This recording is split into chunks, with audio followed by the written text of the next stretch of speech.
Bismillahirrahmanirrahim. Assalamualaikum warahmatullahi wabarakatuh. Alhamdulillah wassalatu wassalamu ala Rasulillah wa ala alihi wa sahbihi wa mawalah wa la hawla wa la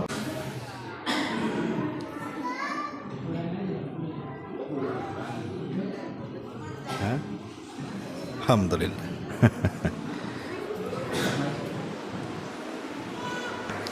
Ya, saya kira sabotase. Alhamdulillah. Baik, kita lanjutkan. Kajian kita masih membahas kitab Syarhus Sunnah di Imami Ahli Sunnati wal Jamaah Al-Imam Al-Barbahari rahimahullahu ta'ala. Termasuk pada perkataan beliau rahimahullahu ta'ala, wala tafarruda bis salati ala ahadin illa Rasulullah sallallahu alaihi wasallam wa ala alihi faqat. Dan tidaklah seseorang menyendirikan dengan salawat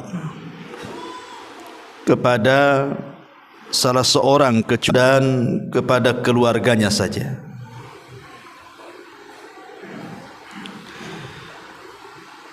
Di sini terjadi silang pendapat di antara para ulama.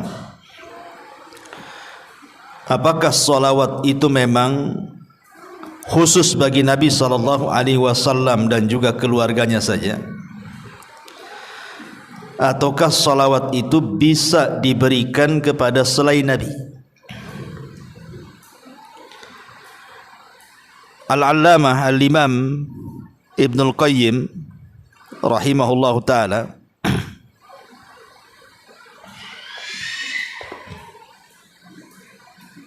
tes satu. Jadi Imam Ibnul Qayyim rahimahullahu ta'ala menyebutkan dalam Jala'ul Afham, di mana beliau menukilkan tentang ijma' para ulama, anna salata ala jami'in nabiyyina masyru'atum minhum Asy-Syaikh Muhyiddin An-Nawawi rahimahullahu ta'ala wa ghairu. Ada kesepakatan atau ijma', konsensus ulama, bahwa mengucapkan salawat kepada seluruh para nabi disyariatkan. Di antara yang berpendapat yang mensyariatkan adalah Al-Imam Muhyiddin atau dikenal dengan Al-Imam An-Nawawi rahimahullahu ta'ala dan yang lainnya. Tetapi ada riwayat Imam Malik bahwa tidak boleh bersalawat kecuali kepada Nabi saja. Imam Malik mengatakan tidak boleh bersalawat kecuali kepada Nabi saja. Inilah yang dikatakan oleh Imam Barbahari. Akan tetapi sebagian ulama mengatakan, seperti Syekh bin Baz rahimahullah ta'ala mengatakan, tidak mengapa seseorang itu bersalawat kepada selain Nabi, seperti mengatakan Allahumma salli ala ali fulan, Allahumma salli ala abi fulan. Kata beliau, la ba'sa, tidak mengapa. Akan tetapi jangan dijadikan syiar. Sekali-kali boleh, tapi jangan dijadikan syiar atau kebiasaan. Karena salawat yang disyariatkan itu hanya diberikan kepada para nabi saja. Adapun kepada selain para nabi, maka itu bentuknya hanya sekedar pujian saja. Dari sini terjadi silang pendapat. Cuman kalau melihat pendapat Imam Al-Barbahari di sini, seolah-olah beliau mengatakan tidak boleh bersalawat kecuali kepada Nabi saja dan kepada keluarganya. Tapi sedikit kita akan bicara seputar salawat. Di dalam Al-Quran, tepatnya pada surah Al-Ahzab 56, Allah Subhanahu wa taala berfirman, "Innallaha wa malaikatahu yusalluna 'alan nabi ya ayyuhalladzina amanu sallu 'alaihi wa sallimu taslima." Sesungguhnya Allah Subhanahu wa taala dan para malaikatnya, mereka bersalawat atas Nabi. Wahai orang-orang yang beriman, bersalawatlah kalian kepada Nabi dan ucapkanlah salam kepadanya. Ketika sebagian para ulama bicara tentang keutamaan Nabi Adam alaihi salatu wassalam, di antara keistimewaan Nabi Adam adalah para malaikat sujud kepada Adam. Ketika Allah Subhanahu wa taala berfirman, "Wa idz qala rabbuka lil malaikati isjudu li Adam fasajadu illa iblis." Dan ketika Rabbmu berkata kepada para malaikat, sujudlah kalian kepada Adam, semua malaikat sujud kepada Adam. Maksudnya di sini sujud penghormatan, bukan sujud ibadah. Ada juga yang mengatakan bahwa sujudnya para malaikat kepada Adam itu bukan kepada jasadnya, tapi kepada ruhnya. Karena yang mulia pada jasad manusia itu bukan jasadnya, tapi ruhnya. Ada juga yang berpendapat sujudnya malaikat itu kepada Adam seolah-olah menjadikan kiblat bagi para malaikat, seperti kita sujud mengarah ke Ka'bah, karena kita jadikan kiblat, bukan menyembah Ka'bah. Terlepas daripada takwil para ulama, apa maksud sujudnya para malaikat kepada Adam, yang jelas bukan sujud ibadah. Sehingga sebagian ulama mengatakan, lihat bagaimana Adam dimuliakan dengan sujudnya para malaikat, tapi tidak ada malaikat yang sujud kepada Nabi. Malaikat sujud kepada Adam, tapi tidak sujud kepada Nabi SAW. Kalau begitu Adam lebih mulia dibandingkan Rasul. Kita katakan tidak. Rasul kita Muhammad SAW jauh lebih mulia dibandingkan Adam. Mana dalilnya? Ini dalilnya. Innallaha wa malaikatahu yusalluna 'alan nabi.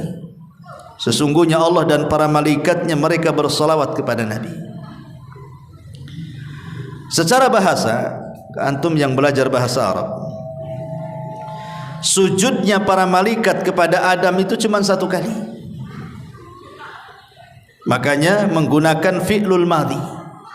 Fi'il madhi, fasajadu, bukan fayasjudu, tapi fasajadu. Artinya sujudnya sudah lampau dan hanya dilakukan satu kali.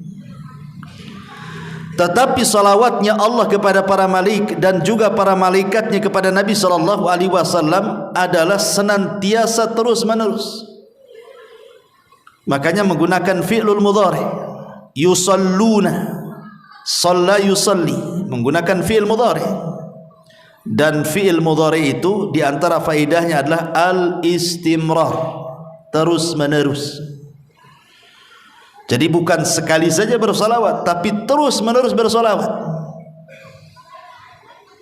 Dan salawat lebih afdal, lebih mulia dibandingkan sujud. Ma'asyiral muslimin yang dimuliakan Allah Azza wa Jalla. Lalu apa yang dimaksud salawatnya Allah kepada Rasul dan salawatnya malaikat kepada Rasulullah sallallahu alaihi wasallam? Adapun salawatnya Allah kepada Nabi sallallahu alaihi wasallam maksudnya pujian Allah kepada Rasul fi mala'il a'la, di atas makhluk-makhluknya yang ada di langit sana, di hadapan para malaikat. Allah memuji Nabi sallallahu alaihi wasallam. Adapun salawatnya para malaikat kepada Nabi sallallahu alaihi wasallam adalah ad-du'a bil barakah. Para malaikat mendoakan Rasul dengan keberkahan dan juga istighfar, memintakan ampun akan dosa-dosanya. Ma'asyiral muslimin yang dimuliakan Allah Azza wa Jalla, kita bahas sedikit tentang faedah salawat. Yang pertama di antara faedah salawat atau keutamaan salawat adalah, kalau antum bersalawat mengucapkan Allahumma salli ala Muhammad, maka kata ulama annaha imtithalun li amrillahi azza wa jalla. Ketika kita bersalawat itu hakikatnya kita sedang menunaikan tugas kita karena menjalankan perintah Allah azza wa jalla. Sama ketika antum sholat tadi. Kenapa antum sholat? Ya karena menjalankan perintah. Kemudian antum puasa Ramadan. Kenapa antum puasa Ramadan? Ya karena menjalankan perintah. Sama juga dengan sholawat. Jadi ketika kita bersalawat itu hakikatnya kita sedang menjalankan perintah Allah, dan itu semulia-mulia perbuatan ketika seseorang itu melaksanakan perintah. Dan itu diisyaratkan di dalam surah Al-Ahzab yang tadi saya baca, di mana Allah mengatakan ya ayyuhalladzina amanu sallu. Ini fi'lul amr. Wahai orang-orang yang beriman, bersolawatlah kalian. Artinya Allah memerintahkan dalam surah Al-Ahzab supaya kita bersolawat kepada Rasul. Jadi ketika kita bersolawat, hakikatnya kita sedang menjalankan perintah. Ini yang pertama. Yang kedua, annaha tarfa'u darajatil musalli fil jannati wa tukaffiru dhunubahu wa sayyi'atahu. Bahwa salawat kepada Nabi sallallahu alaihi wasallam bisa mengangkat derajat di mana? Di surga, dan menghapuskan dosa-dosa dan juga keburukan. Dan ini berdasarkan hadis Anas ibn Malik radhiyallahu anhu. Nabi sallallahu alaihi wasallam bersabda, man shalla alayya salatan wahidatan sallallahu alaihi ashra salawatin wa khuttat anhu ashru khati'atin wa rufi'at lahu ashru darajatin. Subhanallah, lihat faedah salawat di sini. Dari Anas bin Malik radhiyallahu anhu, Rasulullah SAW bersabda, barang siapa yang bersolawat kepadaku satu saja solawat, kita katakan Allahumma salli ala Muhammad, maka imbalannya Allah subhanahu wa ta'ala berikan 3 imbalan. 1 ibadah, 3 imbalan.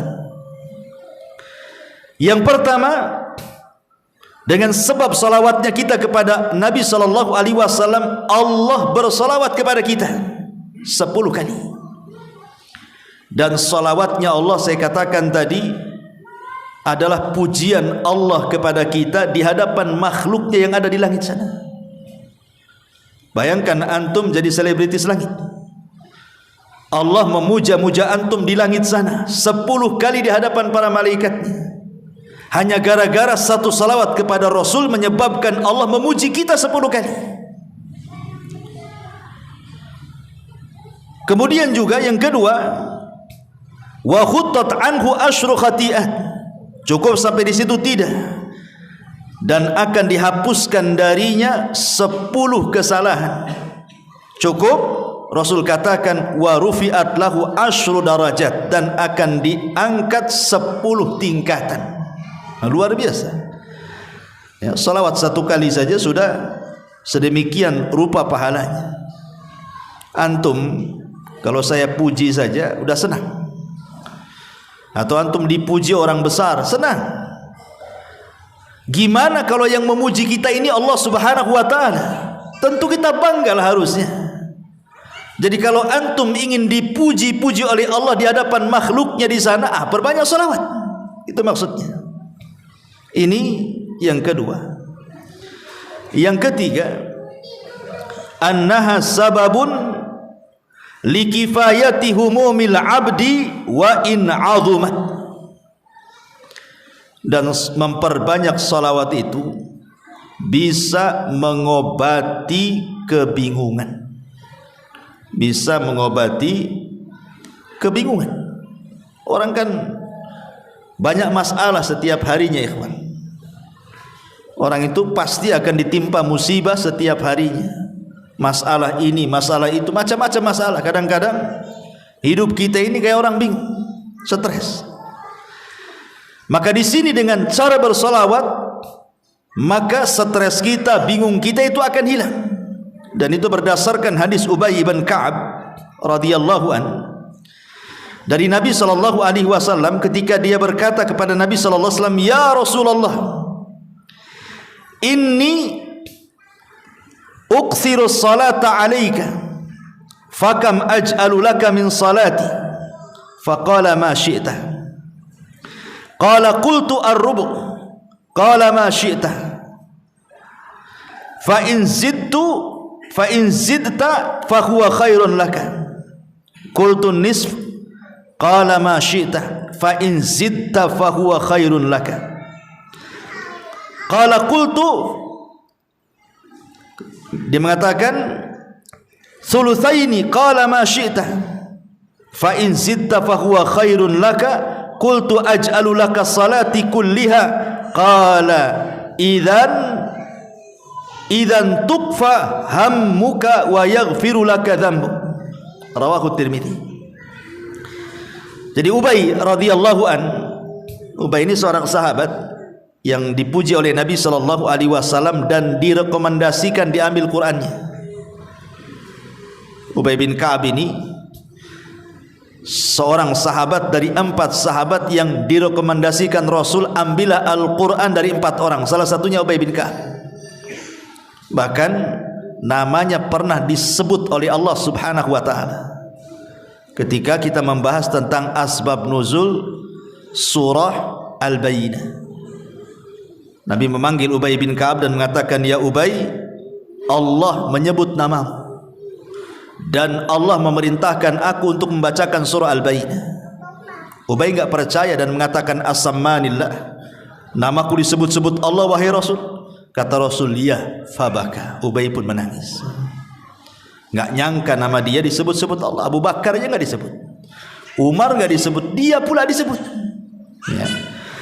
Jadi Ubay bin Ka'ab ini radhiyallahu an berkata, "Wahai Rasulullah, aku sering membawa salawat untuk dirimu. Lalu seberapa banyak aku bersalawat untuk dirimu?" Rasul sallallahu alaihi wasallam menjawab, "Terserah engkau." Maka Ubay mengatakan, "Bagaimana kalau 1/4?" Rasul mengatakan, "Terserah, jika kau tambah itu lebih baik."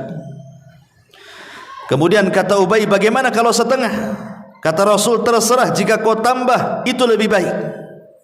Kata Ubay, "Bagaimana kalau 1/3?" Kata Rasul, "Terserah, jika kau tambah itu lebih baik." Kata Ubay, "Bagaimana kalau seandainya 2/3?" Kata Rasul, "Terserah, kalau kau tambah itu lebih baik." Kemudian Ubay mengatakan, "Bagaimana kalau seandainya seluruh doaku aku baca salawat?" Maka Nabi SAW mengatakan, "Kalau begitu engkau dicukupkan dari dukamu dan dosa-dosamu akan diampuni Allah Subhanahu wa taala." Syahidnya di sini, idzan tufaham. Kalau begitu dukamu, stresmu, bingungmu akan dicukupkan Allah. Artinya akan dihilangkan. Coba saja kalau antum banyak masalah, atau ada masalah yang antum tidak bisa keluar dari situ, kayaknya kiamat lah ini karena mungkin masalah yang terlalu berat. Coba perbanyak salawat saja pagi, siang, sore. Insya Allah masalahnya akan diurai. Antum harus yakin dengan hadis ini. Antum enggak yakin itu kan enggak diamalkan masalahnya. Kalau stres malah tidur kan itu. Bangun tidur stres lagi lah. Gitu ya. Taib. Kemudian yang nomor 4,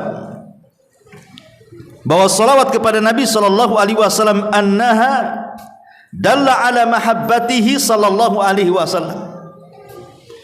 Jadi dengan memperbanyak salawat kepada Nabi sallallahu alaihi wasallam menunjukkan bentuk kecintaan kita kepada Rasul. Ingat kata Imam Ghazali rahimahullah dalam kitabnya Ihya Ulumuddin, dia mengatakan, man ahabba syai'an aktsara min dzikri.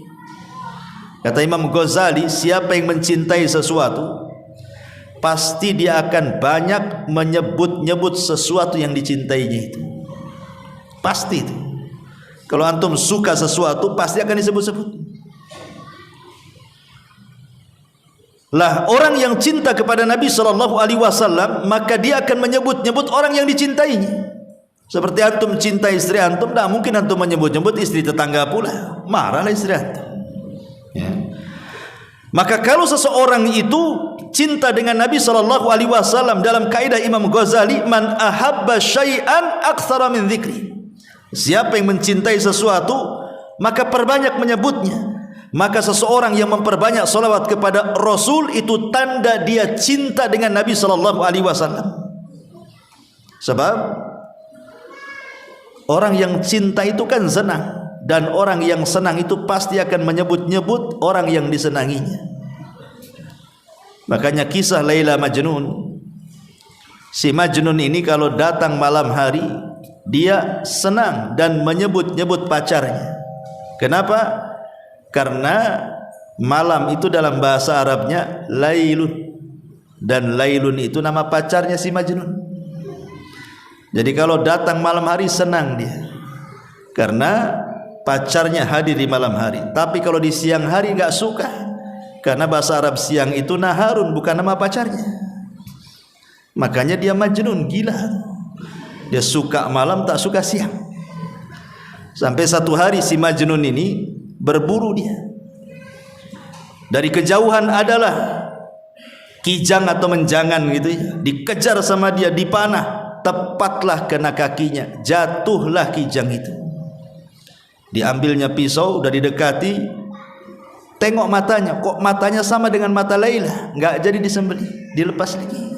Makanya Majnun, gila dia ya, hanya gara-gara matanya sama dengan nama pacarnya, tak jadi disembelih. Pergi kamu, katanya, karena matamu sama dengan mata kekasihku. Itu orang-orang cinta kan seperti itu. Lah, orang yang cinta dengan Nabi SAW harusnya seperti itu, menyebut-nyebut namanya. Karena Nabi SAW sendiri mengatakan bahwa seseorang itu tidak dikatakan beriman. La yu'minu ahadukum, kata Rasul, hatta akuna ahabba ilaihi min walidihi wa walidihi wan nasi ajmain. Bahwa aku harus lebih kalian cintai dibandingkan anak kalian, dibandingkan orang tua kalian, bahkan dibandingkan seluruh manusia yang Anda cintai. Rasul harus lebih dicintai. Kalau antum lebih banyak menyebut nama istri, harusnya nama Rasul lebih banyak disebut, gitu maksudnya.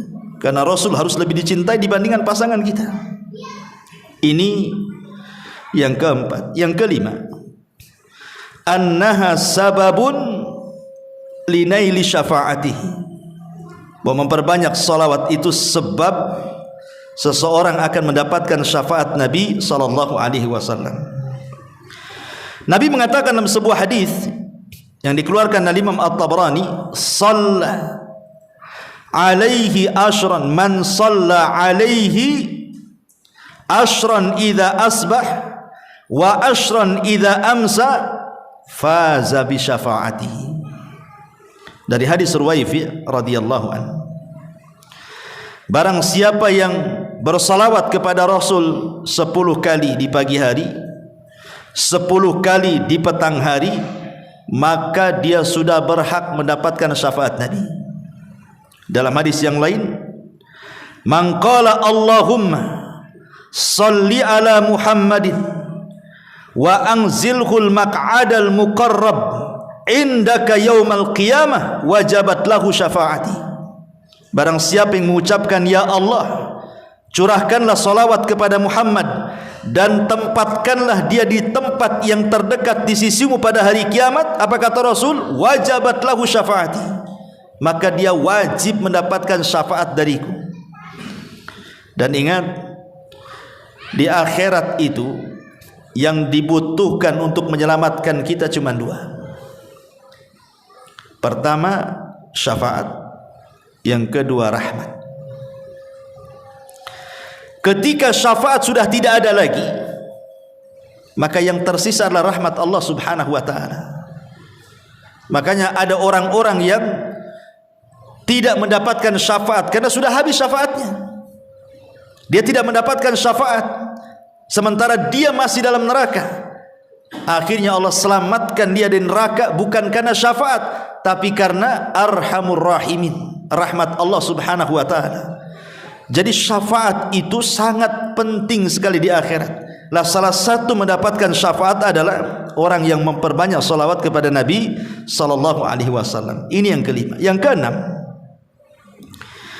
anna aulan nas bihi, orang yang paling berhak dengan Nabi sallallahu alaihi wasallam, bahkan aqrabuhum minhu yaumal qiyamah, yang paling dekat kedudukannya pada hari kiamat, aktsaruhum salatan alaihi, orang yang paling banyak mengucapkan salawat kepada Nabi sallallahu alaihi wasallam.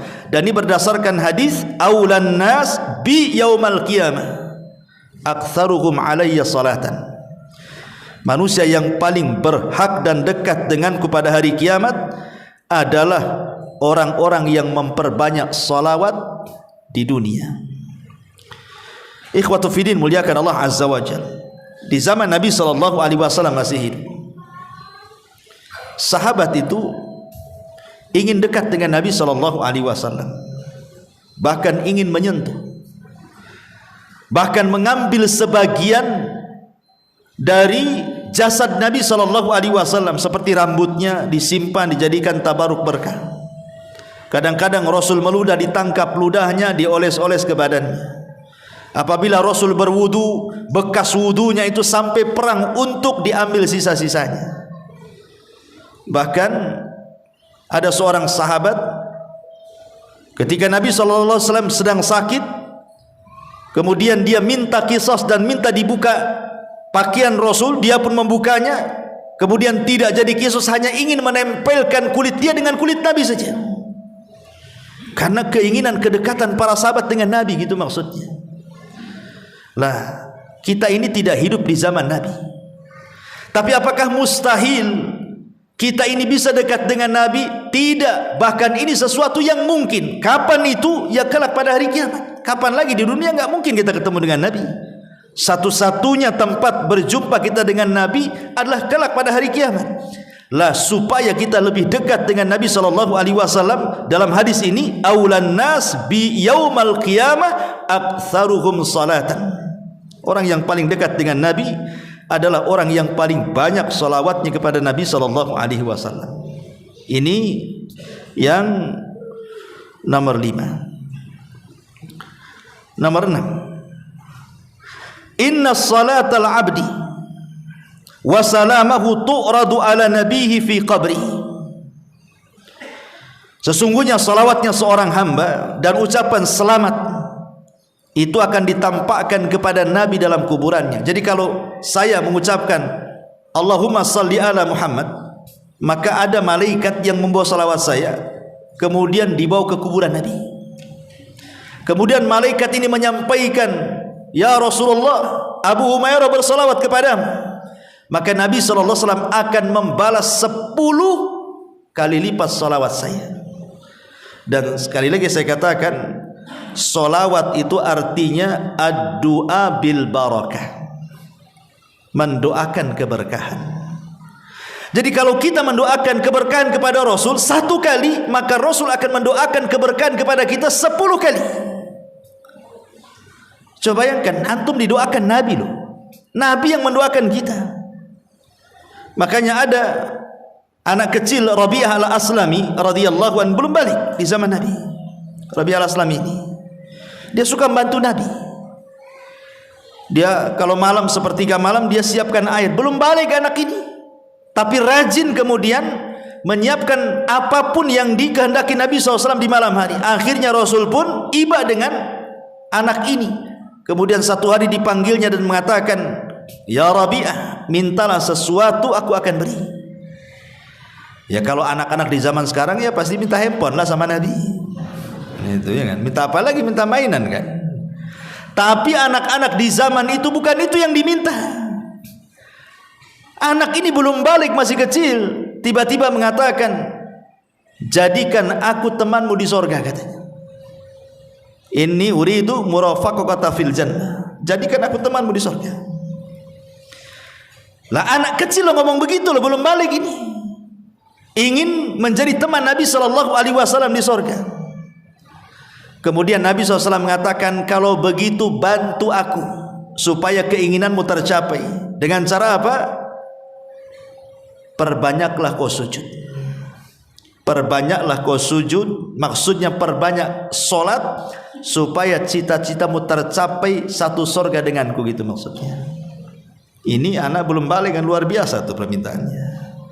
Maksudnya di sini dengan hadis Rabi' al-Aslami ini, bahwa kalau kita ingin mendapatkan kemuliaan, maka salah satunya adalah meminta doa Nabi SAW. Lah caranya gimana? Nabi sudah nggak ada. Kalau kita datang ke kuburannya juga mustahil. Mau ngomong apa di kuburannya? Maka yang memungkinkan adalah salah satunya cukup antum di rumah, di masjid, di jalan, bagi ibu-ibu mungkin di dapur, terserah di mana saja. Cukup mengucapkan salawat Allahumma salli ala Muhammad. Salawat kita dibawa malaikat sampai ke kuburan Nabi, disampaikan. Habis itu Nabi SAW mendoakan kita 10 kali lipat dari salawat kita. Kita mendoakan kebaikan kepada Rasul 1 kali, Rasul mendoakan keberkahan 10 kali. Coba bayangkan, luar biasa ya, ya. Itulah keajaiban salawat. Taib asyrul muslimin yang dimuliakan Allah Azza wa Jalla. Kemudian nomor 7, annaha sababun fi istijabatid du'ai, bahwa salawat itu sebab seseorang bisa memungkinkan untuk cepat dikabulkan setiap permintaannya. Dari Fadalah Ibn Ubaid radhiyallahu an, dia mengatakan, Nabi SAW satu hari mendengar ada seseorang dalam solatnya dia tidak bersolawat kepada Nabi SAW. Jadi ada orang solat kemudian berdoa, Nabi dengar, tapi dalam doanya tidak menyertakan solawat. Jadi sami'an Nabi SAW rajulan yad'u fi salatihi falam yusalli ala Nabi. Apa kata Nabi SAW? Ajilah hada, tergesa-gesa orang ini dalam berdoa. Thumma da'ahu faqala lahu, kemudian Rasul memanggil laki-laki itu dan mengatakan kepadanya, idza shalla ahadukum falyabda bitahmidillahi wathana alaihi thumma liyusalli ala nabi sallallahu alaihi wasallam thumma la yad'u ba'du bima sya'a, kata Rasul. Sini, kalau engkau berdoa, 1, mulailah dengan pujian kepada Allah. 2, bersalawatlah kepada Nabi SAW, kemudian berdoalah sesukamu. Jadi Nabi SAW mengajarkan kepada kita bagaimana kaifiah doa. Tentu yang dimaksud doa di sini doa masalah. Karena doa itu kan ada 2, ada doa ibadah, ada doa masalah. Kalau doa ibadah itu ya doa rutinitas antum, doa mau tidur itu yang dibaca, besok itu lagi yang dibaca. Doa pada tidur itu juga yang dibaca, masuk WC itu juga yang dibaca. Itu namanya doa ibadah. Doa yang dibaca secara rutinitas itu disebut doa ibadah, ya. Dan setiap ibadah itu ada doa ibadah.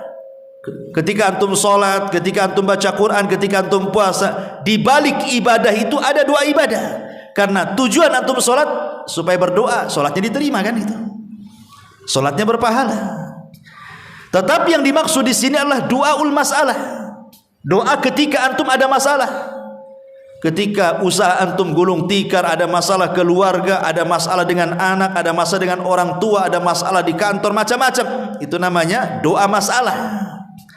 Lah itulah doa masalah. Kalau antum meminta ingin masalah-masalah antum dihilangkan saat berdoa itu, jangan tinggalkan 2 perkara: pujian kepada Allah, salawat kepada Rasulullah, baru meminta penyelesaian. Itu maksudnya, ya. Ini yang nomor 7. Nomor 8, annaha min alamati tauqirihi sallallahu alaihi wasallam wa min dalailil iman. Jadi memperbanyak salawat itu tanda kita ini menghormati Nabi. memuliakan Nabi SAW, dan itu dalil dari keimanan kita kepada Nabi SAW. Berdasarkan surah Al-Fat ayat 9, litu'minu billahi wa rasulihi wa tu'azziruhu wa tuwakkiruhu wa tusabbihuhu bukratan wa asila.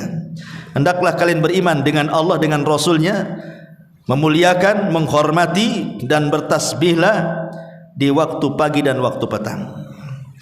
Kemudian yang nomor 10, annaha sababun li tayyibil majalis atau li tibil majalis wa alla ta'uda hasratan ala ahliha yaumal qiyamah.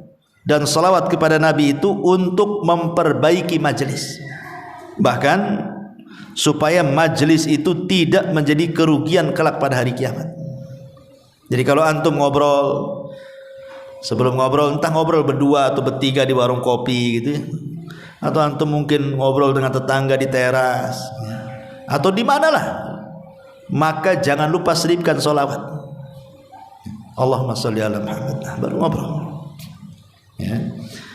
Karena begini, Nabi SAW mengatakan dalam sebuah hadis, Nabi SAW mengatakan, hadis dari Abi Hurairah radhiyallahu anhu yang disahihkan oleh Syekh Nasiruddin Al-Albani rahimahullah taala, ayyuma qaumin jalasu fa atalul julus thumma tafarraqu qabla an yadhkurullaha aw yusallu ala nabiyhi kanat alaihi tiratan minallahi azza wajalla in syaa adzabahum wa in syaa ghafara lahum. Tidaklah sekelompok orang duduk-duduk di satu majelis, kemudian mereka bangkit dari majelis tersebut tidak berzikir kepada Allah, tidak membaca salawat kepada Nabi SAW, melainkan majelis itu adalah majelis yang cacat dan kerugian pada hari kiamat. Kalau Allah mau, Allah akan azab gara-gara majelis itu, dan kalau Allah mau, Allah ampuni gara-gara majelis itu. Bayangkan ya, orang kalau bermajlis duduk bertiga, berempat atau rame-rame, kemudian antum baca salawat, maka pahalanya luar biasa. Majlis itu jadi berkah. Majlis yang tidak berkah jadi berkah. Itu kan kebaikan luar biasa. Kemudian yang nomor 11, annaha sababun lisabati ala sirat. Memperbanyak salawat adalah sebab seseorang itu akan mampu menyeberangi titian siratal mustaqim.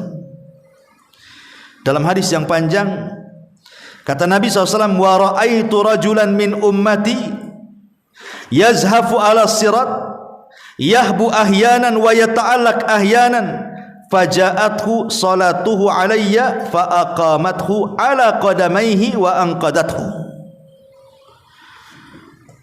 Kata Nabi SAW, aku melihat orang yang sedang melewati titian itu. Terkadang dia jatuh, terkadang terbangun, jatuh lagi, terbangun lagi. Tiba-tiba datang solawatnya. Ketika di dunia banyak bersolawat, nanti solawat itu akan datang pada hari kiamat dan akan berdirikan kita ketika jatuh. Dia yang akan memapah kita dan akan menyelamatkan kita dari titian siratal mustaqim. Fa'anqadathu, salawat itu akan menyelamatkan kita dan akan melalukan kita dari titian siratal mustaqim. Subhanallah, luar biasa. Ingat, 3 tempat orang itu tidak akan bicara pada hari kiamat. Kenapa? Karena orang itu sibuk masing-masing, tidak mungkin ingat orang lain. Kata Aisyah radhiyallahu anha, ketika Nabi SAW berada di pangkuan pahanya, kemudian tertidur, Aisyah menatap wajah Nabi. Ketika ditatapnya, tiba-tiba Aisyah menangis. Tetesan air matanya menetes persis di pipi Nabi. Sontak Nabi bangun, duduk, ditatapnya Aisyah. Kemudian mengatakan, ya Aisyah, lima tabki wa lima dumu. Kenapa kau menangis dan apa itu air mata yang kau lelehkan dari pipimu? Maka Aisyah radhiyallahu anha mengatakan, ya Rasulullah, tadzakkartu yaumal qiyamah. Rasul, ketika aku melihat wajahmu, aku teringat hari kiamat. Hal tadhkuru bi ahlika yaumal qiyamah. Masih ingatkah engkau wahai Rasul kelak pada hari kiamat dengan istrimu, dengan keluargamu? Ataukah sudah lupa dengan kami semuanya? Maka Nabi SAW mengatakan, amma fi thalathati mawatin fala yadhkuru ahadun ahada. Adapun di 3 tempat orang tidak mungkin ingat siapapun. Kemudian Nabi SAW mengatakan, satu di tempat penyeberangan, titian Siratal Mustaqim, orang tidak akan ingat siapapun. Yang diingatnya bagaimana caranya dia bisa nyeberang dari situ. Yang kedua, inda tatayyurus suhuf, ketika lembaran diterbangkan, orang tidak akan ingat siapapun sampai dia mampu mengambil catatannya dengan tangan kanannya dan tidak dengan tangan kirinya. Kemudian yang ketiga, indal mawazin, saat di tempat penimbangan amal, orang tidak akan ingat siapapun sampai betul-betul kebaikannya lebih berat dibandingkan keburukannya. Artinya bahwa ketika seseorang tidak ingat apapun saat menyeberang titian Siratal Mustaqim, berarti kondisi menyeberang itu sangat menakutkan karena fokus dia, nggak ingat siapapun. Makanya Nabi SAW ketika menyeberang titian itu, beliau berdiri di ujung titian. Setiap ada umatnya yang lewat, dia mengatakan, Rabbi salim salim, ya Rabb selamatkan dia, selamatkan dia. Karena hari itu tidak ada yang bicara kecuali Nabi. Nah, salah satu yang bisa menetapkan perjalanan kita di titian itu adalah dengan memperbanyak salawat kepada Nabi SAW. Kemudian yang nomor 12, annallaha yukhrijul musalli ala nabihi minadh dhulumati ilan nur, bahwa dengan memperbanyak salawat kepada Nabi sama dengan Anda dikeluarkan dari kegelapan menuju cahaya. Dan itu berdasarkan firman Allah Azza wa Jalla, huwallazi yusalli alaikum wa malaikatahu liyukhrijakum minadh dhulumati ilan nur. Dialah yang bersalawat kepada kalian dan para malaikatnya untuk mengeluarkan kalian dari kegelapan menuju cahaya. Maksudnya dari kesesatan kepada petunjuk, ya, dari tidak tahu menau, kejahilan kepada ilmu. Jadi memperbanyak salawat itu mencerdaskan. Kemudian juga yang nomor 13, annaha sababun li ibqa'i dzikril hasanil abdi, bahwa dengan bersalawat itu menyebabkan tetapnya penyebutan kebaikan kepada seorang hamba. Dan tadi saya sudah sebutkan, orang yang banyak bersalawat, Allah akan sebutkan kita di hadapan para malaikatnya dengan kebaikan. Dan itu kebanggaan bagi kita. Allah memuji kita loh di hadapan para malaikat, ya. Kemudian yang nomor 14, annaha sababun lidawami mahabbatihi wa ziyadatiha, bahwa salawat itu untuk mendawamkan kecintaan kita kepada Rasul dan juga menambah kecintaan kita kepada Nabi SAW, termasuk juga sebab seseorang itu tidak dianggap bakhil. Mungkin dalam benak kita ketika bicara soal bakhil, pasti konotasinya orang itu kalau kita mau pinjam uang tak kasih, bakhil dia. Pinjam modal tak kasih, bakhil itu. Itu kaya tapi tak pernah kasih-kasih orang.